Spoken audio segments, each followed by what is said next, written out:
हाँ तो दोस्तों, कैसे हैं आप लोग। आज हम लोग पढ़ेंगे कक्षा 11वीं हिंदी की जो पुस्तक है हमारी, इसी के वस्तुनिष्ठ प्रश्नों को हम लोग तैयार कर रहे हैं। इसी श्रृंखला में हम लोग करेंगे आज सत्यजीत राय द्वारा रचित एक संस्मरण है अप्पू के साथ 2.5 साल, जो कि एक पिक्चर बनी थी, पथेर पांचाली बंगाली पिक्चर थी ये, और इसी के आधार पर ये पाठ है, एक संस्मरण है ये। जो फिल्म थी उस फिल्म का नाम था पथेर पांचाली, एक बांग्ला फिल्म थी जो 1955 में प्रदर्शित हुई थी, और इसी के आधार पर एक संस्मरण लिखा गया है। जैसा कि हम लोग यहाँ देख सकते हैं, अप्पू के साथ 2.5 साल नामक एक संस्मरण जो पथेर पांचाली फिल्म के अनुभवों से संबंधित है। दोस्तों, इस पाठ के वस्तुनिष्ठ प्रश्न जो वन लाइनर वो तैयार करने से पहले हर बार की तरह बोलना चाहूँगा कि आप जब भी वीडियो देखें तो इसको पूरा देखें, क्योंकि बीच बीच में आप इसको आगे पीछे स्किप करेंगे तो सारा क्रम टूट जाएगा। और यदि आप चैनल पर नए हैं तो एक बार इसको सब्सक्राइब जरूर कर लें, साथ में बेल आइकन को दबाएंगे तो आपको विषय से संबंधित नई नई वीडियो मिलती रहेगी। और भी अपने दोस्तों तक इसको शेयर करें, लाइक करें। कहीं भी कुछ भी समझ में नहीं आता हो तो आप मुझे कमेंट बॉक्स में कमेंट भी करें, साथ में व्हाट्सएप नंबर पर मेरे मैसेज कर सकते हैं, मेरे मोबाइल नंबर पर फ़ोन भी लगा सकते हैं। तो चलते हम लोग बिना समय गंवाए इसके महत्वपूर्ण जो वन लाइनर यानी एक एक पंक्ति वाले प्रश्न हैं। जैसा कि आप देख पा रहे हैं, पार्ट 3 अप्पू के साथ 2.5 साल, इसी के तो देख पा रहे हैं आप लोग, अप्पू के साथ 2.5 साल पाठ किस विधा में लिखा गया है, तो संस्मरण विधा में ये लिखा गया है। दूसरा प्रश्न है पथेर, आगे बढ़ेंगे, पथेर पांचाली फिल्म की शूटिंग कितने दिनों तक चली, तो पथेर पांचाली फिल्म की शूटिंग जो है वो 2.5 साल तक चली। कब तक चली? 2.5 साल तक, है ना। पथेर पांचाली फिल्म के निर्माता निर्देशक कौन थे, तो निर्माता निर्देशक थे सत्यजीत राय, है ना। इस फिल्म जो बनी थी, इस फिल्म के निर्माता निर्देशक कौन थे? सत्यजीत राय। इसके बाद फिर प्रश्न नंबर 4 है, फिल्म में अप्पू की भूमिका निभाने वाला लड़का कौन था? जो अप्पू की भूमिका निभा रहा था उस लड़के का नाम क्या था? सुबीर बनर्जी। क्या नाम था उसका? सुबीर बनर्जी। जैसा कि आप देख पा रहे होंगे, है ना, सुबीर बनर्जी, है ना। इसके बाद है फिर 5वां है, शूटिंग के लिए सत्यजीत ने किस गांव को चुना? तो ऐसा कौन सा गांव था जहां पर शूटिंग होनी थी? तो उस गांव का नाम था बोडाल। बोडाल गांव जो है वहां पर सारी शूटिंग इनकी हुई थी। इसके बाद 6वां प्रश्न है, पथेर पांचाली फिल्म किस उपन्यास पर आधारित है? ये बहुत ही महत्वपूर्ण है, कई बार परीक्षाओं में आया है और बड़ी बड़ी परीक्षाओं में, प्रतियोगी परीक्षाओं में पूछा जाता है कि पथेर पांचाली फिल्म जो है किस उपन्यास पर आधारित है? तो विभूति भूषण बंदोपाध्याय के उपन्यास पथेर पांचाली पर, है ना। पथेर पांचाली फिल्म जो है किस उपन्यास पर? तो पथेर पांचाली फिल्म पथेर पांचाली उपन्यास पर आधारित है। और लेखक कौन थे इसके? विभूति भूषण बंदोपाध्याय के उपन्यास पथेर पांचाली पर ये फिल्म है। इसके बाद 7वां है, फिल्म का आरंभ करने से पहले कौन से काम के लिए बड़ा आयोजन किया गया था? तो फिल्म का आरंभ करना था, शुरू करना था उस फिल्म को, तो उससे पहले कौन से काम के लिए बड़ा आयोजन किया गया था? कलाकार को इकट्ठा करना। तो कलाकार इकट्ठे करने का काम जो था बहुत महत्वपूर्ण था। इंदिरा ठाकुरायन की भूमिका निभाने वाली वृद्धा का नाम क्या था? जो फिल्म बनी थी उसमें इंदिरा ठाकुरायन की भूमिका निभाई थी एक वृद्धा ने, उस वृद्धा का नाम था चुन्नी बाला देवी। और कभी पूछा जाए कि वो वृद्धा जो बूढ़ी औरत थी वो कितने साल की थी, तो 80 वर्ष की आयु थी उसकी, 80 वर्ष की थी वो, और चुन्नी बाला देवी नाम था। 9वां प्रश्न है, रेलवे लाइन के समीप वाला मैदान कौन से फूलों से भरा हुआ था? जो रेलवे लाइन के जो पास में जो मैदान था, वो मैदान जो है वो कौन से फूल थे? उस फूल का नाम क्या था? उन फूलों का नाम था, तो उन फूलों का नाम था काश फूल। कौन से फूल थे? काश फूल जो है एक प्रजाति होती है फूलों की, उसी प्रजाति को हम काश फूल कहते हैं। तो काश फूल के फूलों से जो मैदान। आगे देखते हैं हम लोग काश फूल के बाद, फिल्म में अप्पू की माँ का नाम क्या था?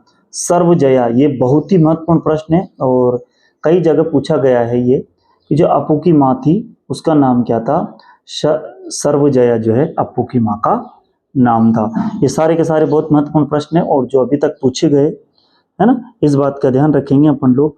और जो अप्पू था, जिस मतलब इस फिल्म में जो अप्पू की भूमिका निभाई थी, उस लड़के का नाम था सुबीर बनर्जी। इस बात का भी ध्यान रखेंगे हम लोग।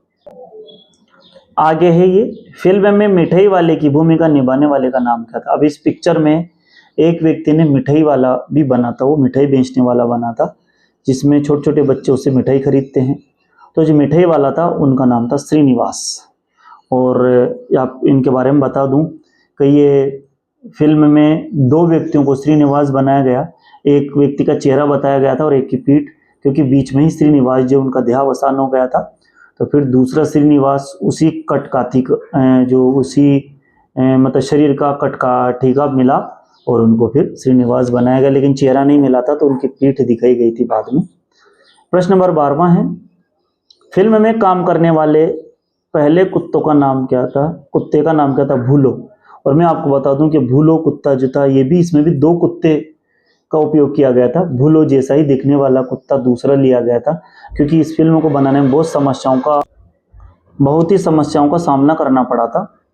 और भूलो भी बीच में भाग गया था या मर गया था इसमें, तो फिर दूसरा कुत्ता जो है वो भूलो। तो पहले कुत्ते का नाम था भूलो, क्योंकि ये बीच जब फिल्म बन रही थी उसी के बीच में भूलो जो है वो भी गुजर गया था। प्रश्न नंबर 13, 7 दिनों के पश्चात आने पर फिल्मकार शूटिंग का आरंभ क्यों नहीं कर सका? क्योंकि जानवरों द्वारा काश फूल खाए जाने के कारण। जिस जगह शूटिंग कर रहे थे वहां पर खूब सारे काश फूल थे, और 7 दिनों बाद जब वापस लौटे उसी स्थान पर, तो सारे जो फूल है वो जानवरों द्वारा खा लिए गए थे। फिर है 14वां प्रश्न, फिल्म निर्देशक ने वर्षा का सीन किस मास में लिया?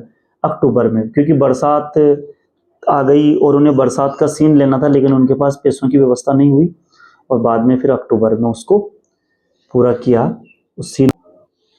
अगला है यहाँ पर पुकुर शब्द आया था। पुकुर का मतलब क्या होता है? तो पोखर या ना तालाब, है ना। पुकुर शब्द का अर्थ होता है पोखर या तालाब। साउंड रिकॉर्डिस्ट जो था उसका नाम क्या था? भूपेन बाबू। जो साउंड रिकॉर्डिस्ट का काम कर रहे थे वहां पर, उनका नाम था भूपेन बाबू। ये भी कई बार पूछा गया, बहुत ही महत्वपूर्ण प्रश्न है 16वें नंबर वाला, और ये 15वां नंबर वाला तो कई बार पूछा गया। इसके बाद 17 फिल्म की शूटिंग के दौरान लेखक कहाँ काम किया करते थे? तो फिल्म की जब शूटिंग चल रही थी उसके दौरान लेखक एक विज्ञापन कंपनी में काम करते थे। प्रश्न नंबर 18 है, शूटिंग के लिए कितनी रेलगाड़ियों का इस्तेमाल किया गया? 3।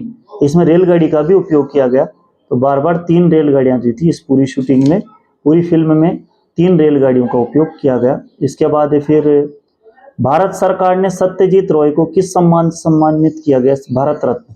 ये भारत रत्न प्राप्त थे सत्यजीत रॉय, और इनको भारत रत्न से सम्मानित किया गया।